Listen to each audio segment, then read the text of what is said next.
Baiklah, mari kita mulai dengan mengisi lembar riwayat hidup. Kepada saudara telah saya berikan lembar riwayat hidup. Periksalah terlebih dahulu dan saya akan menjelaskan cara pengisian lembar riwayat hidup. Pengisian lembar riwayat hidup ini belum merupakan pemeriksaan psikologi yang sebenarnya, tetapi baru merupakan pengumpulan data untuk melengkapi berkas saudara. Gunakanlah ballpoint saudara. Mari kita mulai. Lalu isilah nomor pemeriksaan di sebelah kanan atas lembar riwayat hidup. Selanjutkan dengan tanggal pemeriksaan, yaitu tanggal 1 Desember 2020. Kemudian isilah nama lengkap saudara dengan huruf cetak. Tidak boleh ada singkatan. Jadi apabila R. Pramono harus ditulis lengkap dengan Raden Pramono atau Raka Pramono. Untuk gelar kesarjanaan ditulis di belakang nama. Misalnya Raden Suroso, Dr. Anes, Magister Sains. Silahkan. Selanjutnya boleh ditulis dengan huruf biasa, tidak perlu dengan huruf cetak. Isilah tempat tanggal lahir, yaitu kota di mana saudara dilahirkan, serta tanggal, bulan, dan tahun lahir saudara. Lalu untuk jenis kelamin, coret yang tidak sesuai dengan keadaan saudara. Untuk agama, isilah dengan agama saudara. Lalu untuk status, coret sesuai dengan keadaan saudara. Untuk alamat lengkap, tulislah alamat lengkap saudara beserta nomor telepon rumah atau nomor HP jika ada. Jangan lupa mencantumkan nomor kode pos alamat saudara. Lalu untuk selanjutnya, untuk nama ayah, isilah dengan nama lengkap ayah dengan huruf cetak dan gelar kesarjanaan di belakang nama. Jika ayah saudara telah meninggal, tulislah almarhum di antara tanda kurung di belakang nama ayah. Lalu untuk pekerjaan, isilah dengan pekerjaan ayah, misalnya pensiun PNS, pegawai Freeport, TNI Angkatan Darat, dan sebagainya. Jika ayah saudara telah meninggal, tulislah pekerjaan terakhir ayah saudara. Lalu untuk alamat ayah, jika sama dengan saudara cukup ditulis dengan item saya. Jika beda, tulislah alamat ayah saudara dengan lengkap, termasuk kode pos dan nomor teleponnya jika ada. Jika ayah saudara telah meninggal dunia, alamatnya dicoret saja. Lalu untuk pengisian nama ibu, isilah dengan nama kecil ibu, bukan Nyonya Suratno, mengikuti nama ayah. Jika telah meninggal, tulislah almarhum di antara tanda kurung nama ibu. Tulislah pekerjaan ibu, jika ibu bekerja, jika tidak bekerja, tulislah ibu rumah tangga. Lalu selanjutnya untuk alamat ibu, jika serumah dengan saudara, cukup ditulis dengan item saya. Jika sama dengan ayah, tulislah item ayah. Namun jika berbeda, tulislah alamat ibu saudara dengan lengkap, termasuk kode pos dan nomor teleponnya jika ada. Jika ibu saudara telah meninggal dunia, alamatnya dicoret saja. Jika telah selesai, marilah kita lanjutkan lagi. Di bawah garis ini terdapat beberapa judul yang berbeda. Yang pertama itu ada pendidikan. Di sini telah tercetak kolom-kolom nama sekolah, bagian, tempat, dan tahun lulus. Pada kolom nama sekolah, tulislah nama sekolah, misalnya SDN 1 Karawang, tempat atau kotanya, di mana, dan tahun lulus tahun berapa. Sejajar dengan SMP, tulislah nama SMP saudara, tempat atau kota, di mana, dan tahun lulus berapa. Sejajar dengan SMA, tulislah SMA saudara, tempat atau kota di mana, dan tahun lulus tahun berapa. Di belakang tahun lulus, harap dituliskan jurusan yang ditempuh di SMA, misalnya IPA atau IPS atau bahasa. Lalu selanjutnya, sejajar dengan perguruan tinggi, pada kolom nama sekolah dituliskan nama universitas atau sekolah tinggi atau akademi.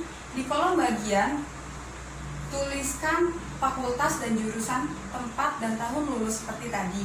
Jika belum lulus, di belakang tahun lulus, harap dituliskan sampai semester berapa. Lalu yang kedua ada kursus atau upgrading. Apabila saudara pernah mengikuti beberapa kursus, tulislah 3 kursus paling utama yang pernah saudara ikuti. Macam kursusnya apa? Misalnya komputer programming, tata buku, internet, bahasa Inggris, dan lain-lain. Tempat kursus, yaitu kota di mana tempat kursus itu diselenggarakan. Lamanya kursus, berapa bulan, pada tahun berapa, atau dari tahun berapa sampai tahun berapa.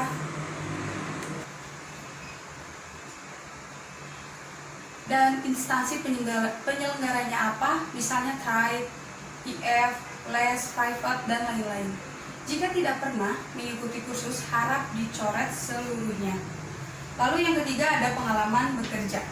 Bagi saudara yang pernah bekerja pada sebuah instansi tertentu, tulislah pengalaman kerja yang penting saja. Tuliskan macam pekerjaan atau nama instansi tempat saudara bekerja. Tuliskan macam pekerjaan atau nama instansi tempat saudara bekerja, tempat atau kotanya di mana, pangkat atau jabatan saudara apa, dan lamanya kerja berapa bulan atau tahun berapa sampai berapa. Kalau belum pernah bekerja, harap saudara mencoretnya. Lalu yang keempat ada kehidupan berorganisasi. Bagian ini hanya diisi kalau saudara pernah ikut aktif dalam sebuah organisasi baik di dalam maupun di luar sekolah atau kampus.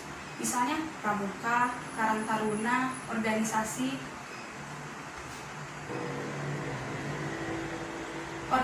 pecinta alam dan sebagainya.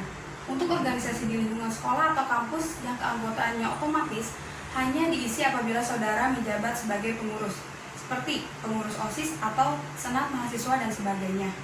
Tulislah 3 organisasi yang saudara anggap penting yang pernah saudara ikuti. Lalu untuk tulislah 3 organisasi yang saudara anggap penting yang pernah saudara ikuti. Lalu isilah nama organisasi saudara, jabatan saudara sebagai apa, lamanya berapa bulan atau tahun berapa sampai tahun berapa, dan tempat atau kota di mana organisasi itu berada. Balikanlah lembar riwayat hidup itu. Mari kita lanjutkan. Isilah nama organisasi saudara, jabatan saudara sebagai apa, lamanya berapa bulan atau tahun atau dari tahun berapa sampai tahun berapa, dan tempat atau kota di mana organisasi itu berada. Sekarang balikan lembar riwayat hidup itu. Mari kita lanjutkan. Lalu untuk yang kelima ada olahraga. Di bagian ini ada pengertian aktif dan pasif. Yang dimaksud dengan aktif adalah bahwa olahraga itu sampai dengan saat ini masih tetap saudara lakukan. Sedangkan pasif adalah bahwa dahulu olahraga itu pernah saudara lakukan tetapi sekarang tidak dilakukan. Tuliskan macam olahraga yang saudara lakukan dan di belakangnya tulislah aktif dan atau pasif di antara tanda kurung. Lalu untuk yang nomor ke-6 yaitu kesenian, cara mengisinya sama dengan nomor 5 yaitu olahraga. Lalu yang selanjutnya ada kegemaran atau hobi. Yang dimaksud dengan kegemaran atau hobi adalah kegiatan produktif yang saudara lakukan pada waktu senggang, misalnya memasak, menggambar. Misalnya memasak, berkebun, mengumpulkan perangko, membuat alat elektronik dan sebagainya. Lalu yang ke-9 ada cita-cita. Harap saudara isi dengan cita-cita yang konkret atau real. Misalnya ingin jadi insinyur, dokter, tentara dan sebagainya. Jangan menuliskan ingin menjadi warga negara yang berguna bagi bangsa dan negara, ingin menjadi ayah ibu yang bijaksana, dan sebagaimana, karena cita-cita semacam itu terlalu umum dan kabur. Lalu selanjutnya ada nomor 9 yaitu saya anak ke. Isilah dengan urutan atau kedudukan saudara dalam keluarga. Apakah anak ke-1 atau kedua atau keberapa, terutama saudara sekandung. Kalau saudara anak ke-1, maka kolom kakak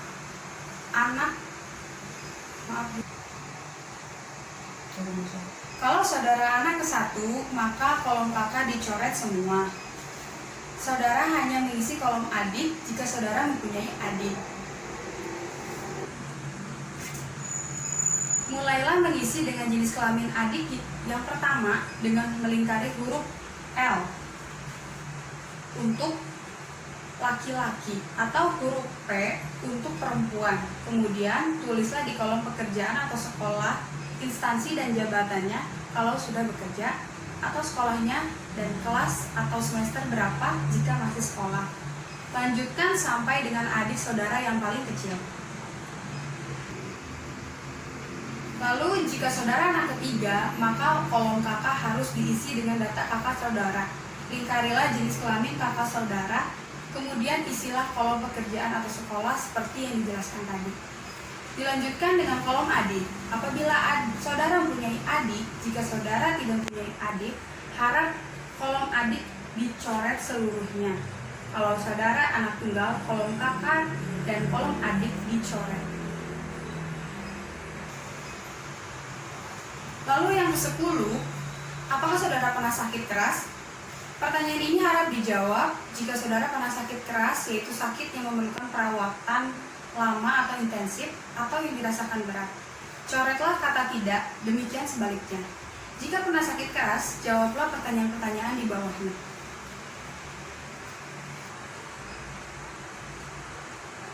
Tulislah apa penyakit saudara, bila mana terjadinya, dan apa akibat dari penyakit saudara tersebut, baik fisik maupun psikis.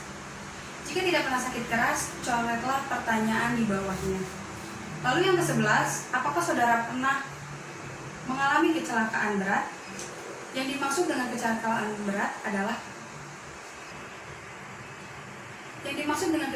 berat adalah kecelakaan yang menimbulkan cacat yang masih dirasakan akibatnya sampai saat ini, atau yang harus dirawat di rumah atau rumah sakit dalam waktu yang cukup lama. Jika pernah, coretlah kata tidak. Jika tidak pernah, coretlah kata pernah. Jika pernah kecelakaan berat, jawablah pertanyaan-pertanyaan di bawahnya. Tulislah kecelakaan apa yang saudara alami, bila mana terjadinya, dan apa akibat dari kecelakaan tersebut yang masih saudara rasakan sampai saat ini. Jika tidak pernah mengalami kecelakaan berat, coretlah pertanyaan di bawahnya. Lalu selanjutnya yang ke-12, pernahkah saudara mengikuti psikotes? Maksudnya adalah pemeriksaan psikologi sebelum hari ini. Jika pernah, coretlah tidak, dan sebaliknya. Kalau pernah, jawablah pertanyaan di bawahnya. Bila mana cukup diisi dengan tahunnya saja, tempat cukup diisi dengan kota saja, dan tujuan untuk apa? Misalnya, pemilihan jurusan, seleksi masuk sekolah, seleksi pegawai, dan sebagainya.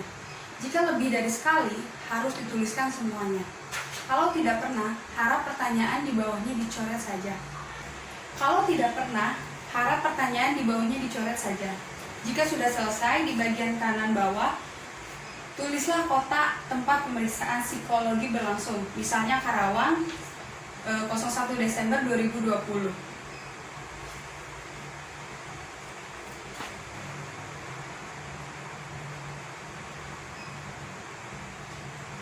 Kemudian saudara harus bubuhi tanda tangan dan beri nama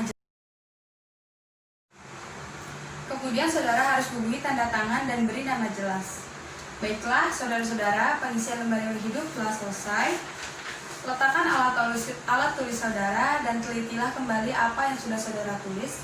Jika sudah selesai, letakkan lembar riwayat hidup di sisi meja yang kosong untuk dikumpulkan.